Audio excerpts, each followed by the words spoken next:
Okay, so one of the most frequently asked questions that I get is, what are like the top 5 things that I need to have in my house for a disaster or an emergency? So what I'm going to do right now is break down what those items are, beginning with the 2 most important. And that is number 1, an emergency water supply, and number 2, an emergency food supply. So let's go check mine out. Let's go. Here we go.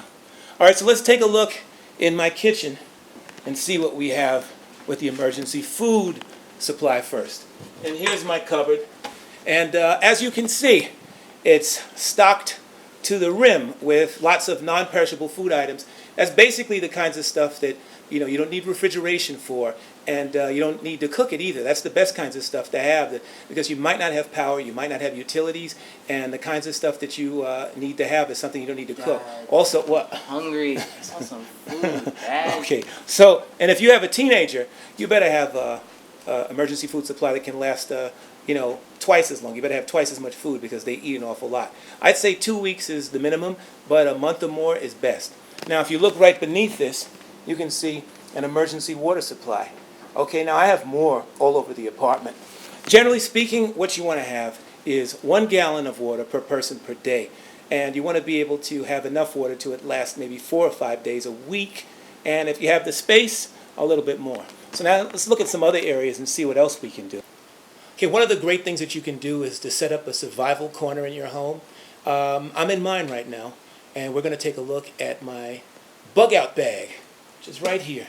Now, this is my small bug out bag. This is actually a bug out bag. I call it my fast bag, which is, I can snatch this if I needed to. If there was a really serious emergency, I can grab this bag and run out of the apartment, and I have everything that I need to survive outside of this place for at least a week. I've got emergency water filtration devices in there. I've got emergency lighting. I even have a very small tent that I could use for emergency shelter.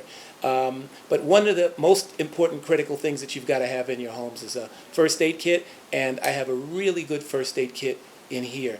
Every household needs an emergency first aid kit along with the emergency water supply, along with the emergency food supply. You've got to have a well-stocked first aid kit to deal with light injuries, stuff like lacerations, bruises, small things, even little eye injuries and things like that. So also, what you want to have is an area that you can put this in, and someplace that you can just grab everything that you need really quickly, and having a survival corner is one of the things that can actually facilitate you having being able to survive an emergency and also to manage yourself when it happens.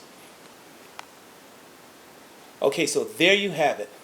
You need emergency water, emergency food, emergency first aid, emergency lighting and power, and then last but not least, emergency communications, your hand crank radios. No batteries, no more batteries.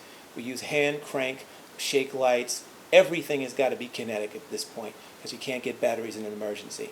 And this is the beginning of making your home a safer place when disasters come. I'm a prepper. You be a prepper too. That was good.